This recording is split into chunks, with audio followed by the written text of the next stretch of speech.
बिस्मिल्लाहिर्रहमानिर्रहीम, अस्सलाम वालेकुम। डॉक्टर उमर फ़ारूक साहब हमारे साथ हैं। 15 साल का माशाल्लाह इनका एक्सपीरियंस है डेयरी में और मुख्तलिफ़ तकरीबन पाकिस्तान के हर फार्म पे इनका लाजमी किसी न किसी दौर में विज़िट हुआ होगा।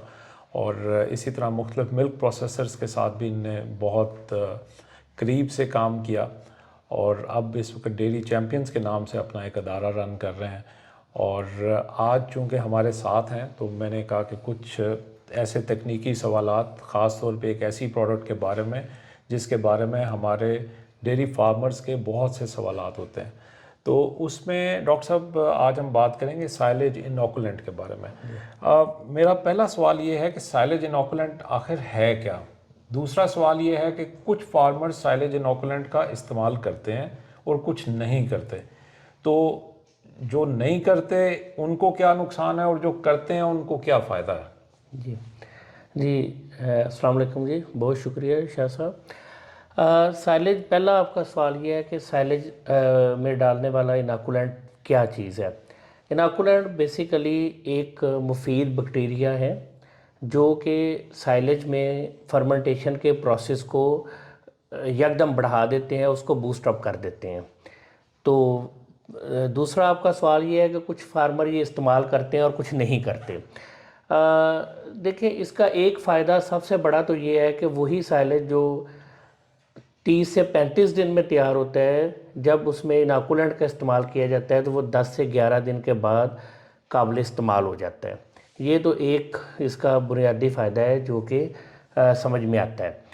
अगर आप थोड़ी सी इसको तफसील में जाएं तो वो मैं एक छोटी सी मिसाल के साथ आपको फार्मर्स के लिए कि हमने जब भी घर में, या हर किसी का ये एक्सपीरियंस है दही जमाने का, योगर्ट बनाने का। अब जब दही जमाते हैं तो उसमें क्या करते हैं कि उसको थोड़ा सा वार्म करते हैं और उसमें जाग लगा देते हैं। तो जाग बेसिकली मुफीद बैक्टीरिया होते हैं। एक गिलास में अगर वो जाग लगा दही दूध रख दें और दूसरे में वैसे ही दूध रख दें और दोनों को 24 घंटे पड़ा रहने दें, तो दोनों ही कर्लिंग हो जाएगी, यानी कि जम दोनों जाएंगे, ठीक है, फट दोनों जाएंगे। लेकिन ये दही जो है ये इस्तेमाल करके काबिल है क्योंकि इसमें मुफीद बैक्टीरिया हमने खुद से डाल दी है और उसको गर्म करके, थोड़ा सा वार्म करके, गर्म करके जो नुकसानदेह बैक्टीरिया वो पहले ख़त्म कर दिए। दूसरा, दूध में जो भी इन्वायरमेंट से, माहौल से बैक्टीरिया मिले उनके साथ वो जो है वो जम गया और वो इस्तेमाल के काबिल नहीं है। इसी तरह से अगर आप इनाकुलेंट यूज़ नहीं करते तो साइलेज की फर्मेंटेशन फिर भी हो जाती है, इसमें कोई शक वाली बात नहीं है, लेकिन वो होती है इन्वायरमेंट के बैक्टीरिया के साथ। जबकि इनाकुलेंट में इस तरह के बैक्टीरिया का कॉम्बिनेशन होता है कि जो पहले जो हार्मफुल बैक्टीरिया है, एनरोबियसिस हम उसको टेक्निकली कहते हैं, कि वहाँ पे ऑक्सीजन को ख़त्म कर देते हैं ताकि जो वहाँ पे नुकसान देने वाले बैक्टीरिया वो सारे के सारे ख़त्म हो जाएं। उसके बाद दूसरा वो होता है जो कि उस कंडीशन में सर्वाइव करता है और वो मुफीद बैक्टीरिया होता है। तो इससे ये होता है कि एक तो जैसे मैंने शुरू में कहा कि उसकी क्वालिटी ज़ाहिर बेहतर होगी, और जब उसका टाइम फ्रेम भी कम होगा कि वो 40 दिन के बजाय 11-12 दिन में तैयार हो जाएगा। तो उसमें से अक्सर फार्मर्स ने देखा है कि जब साइलेज बनता है तो उसमें से पानी निकलता है और बहुत गर्म होता है। वो जितनी देर गर्म रहता है उतनी देर एनर्जी वेस्ट होती है। अगर वो 25-30 दिन गर्म रहेगा, ये आम ज़बान में समझाने की कोशिश कर रहा हूँ, तो उतना ही उसमें से एनर्जी का लॉस ज़्यादा होगा। तो इवेंचुअली ड्राई मैटर लॉसेस जो है वो बढ़ जाएंगे। तो तीसरा फ़ायदा इसका ये है कि जब आप इनाकुलेंट यूज़ कर रहे होते हैं तो वो ड्राई मैटर लॉसेस भी कम होते हैं, क्योंकि वो 22-25 दिन साइलेज गर्म रहने के बजाय 6-7 दिन गर्म रहता है और उसके बाद वो सेटल डाउन हो जाता है। माशाल्लाह डॉक्टर साहब, बहुत मुफीद बातें बताएं। इसमें ये फरमाइएगा कि जिस तरह जब आप स्पेशली इनोकुलेंट डालते हैं तो क्या उससे जानवर के लिए जो चारा अल्टीमेटली तैयार होता है वो उसके खाने में, मतलब उसके टेस्ट में या उसकी पैलेटेबिलिटी में, उसमें भी कोई इम्पैक्ट आता है या कि? जी बिल्कुल आता है। जैसे मैंने कहा कि जब आपके नुकसानदेह बैक्टीरिया, अब आगे थोड़ा सा अगर इसको आगे तफसील में जाए तो फर्मेंटेशन प्रोसेस बेसिकली है क्या। साइलेज को जब खोलते हैं उसमें से एक अरोमा आता है, एक स्मेल आती है, वो बेसिकली उसमें जो एसिड्स प्रोड्यूस होते हैं उनकी स्मेल है। अब एसिड हर तरह के हैं, तो बेसिकली हमें ज़्यादा चाहिए होता है लैक्टिक एसिड। तो अगर साइलेज किसी भी एसिड के बनने से बन जाएगा, लेकिन जब उसमें लैक्टिक एसिड ज़्यादा होगा तो उससे एक तो एनिमल की लाइकिंग ज़्यादा होगी, उसका अरोमा, उसकी जो वो खुशबू है उसको जानवर ज़्यादा पसंद करेगा। और दूसरा ये होगा कि उसकी डाइजेस्टिबिलिटी, उसका आज़मा जो है वो भी उससे बेहतर हो जाएगा। और अल्टीमेटली ये दोनों चीज़ें उसकी पैदावार को बढ़ा देंगी। तो ये तो खैर बहुत सारी साइंटिफिक रिसर्च है, बहुत सारे डेटाज हैं कि जिस साइलेज में इनाकुलेंट यूज़ हुआ है और जिसमें नहीं हुआ, तो जानवरों की पैदावार में 8 से 10% का फ़र्क पड़ जाता है।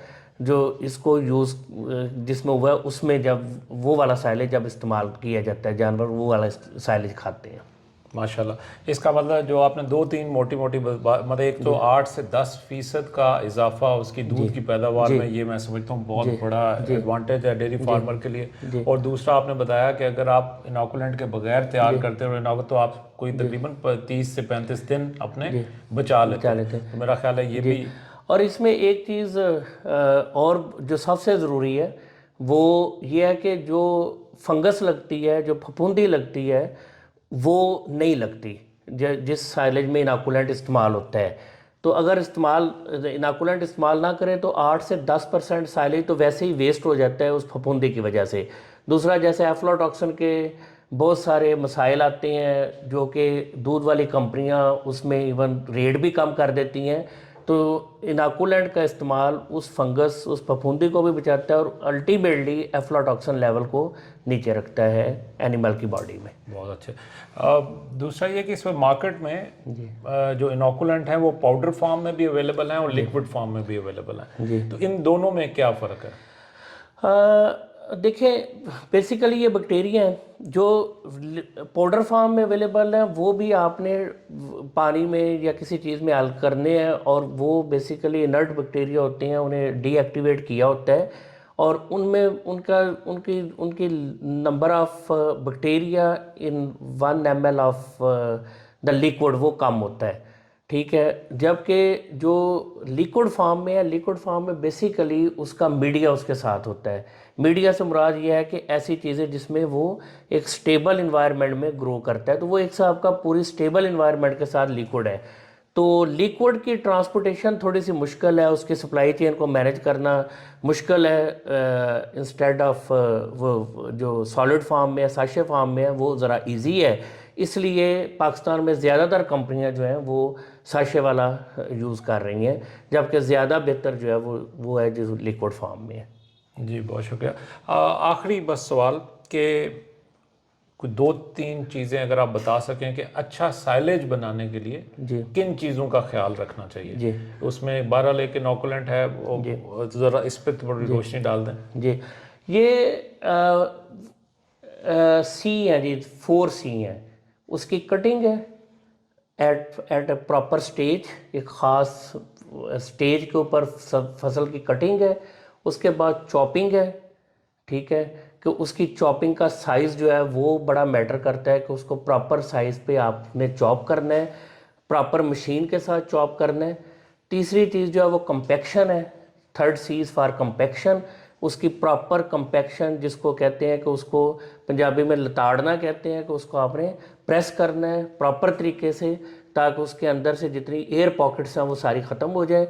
और चौथी चीज़ है कवरिंग, कि उसको आपने प्रॉपरली कवर करना है पॉलीथीन पैक के साथ, ताकि दोबारा उसके ऊपर अगर बारिश पड़ती है या कोई भी पानी या कोई ऐसी चीज़ 15-20 दिन के लिए उसके अंदर ना जा सके। तो ये 4 C अगर आप अपने जहन में रखें कि cutting at a right time, chopping in with proper equipment, और उसके बाद compaction, appropriate compaction and covering, तो हम बहुत अच्छा साइलेज जो है वो बना सकते हैं। बहुत शुक्रिया डॉक्टर साहब। आज का मेरा ख्याल है कि ये सेशन जो सा है हमारे फार्मर्स के लिए बहुत ही मुफीद साबित होगा। हम वीडियो के आखिर में डॉक्टर उमर फ़ारूक साहब का भी नंबर इस पे दे देंगे ताकि आपके जो भी तकनीकी सवालात हों आप इनको डायरेक्टली कॉल करके भी रब्ता कर सकते हैं। उसके अलावा डेयरी सोल्यूशन के सेल्स के नुमाइंदों के नंबर भी हैं। आप इसमें साइलेज बनाने के लिए मेज़ चॉपर, आपको इनोकुलेंट और उसके अलावा जब आपने फीड एनिमल्स को जब आपने पेश करनी है तो उससे पहले आपको TMR मिक्सर या TMR वैगन्स अगर आपको चाहिए, इन तमाम प्रोडक्ट्स के लिए आप हमारे सेल्स के नुमाइंदों से रब्ता कर सकते हैं। बहुत शुक्रिया। अस्सलाम वालेकुम।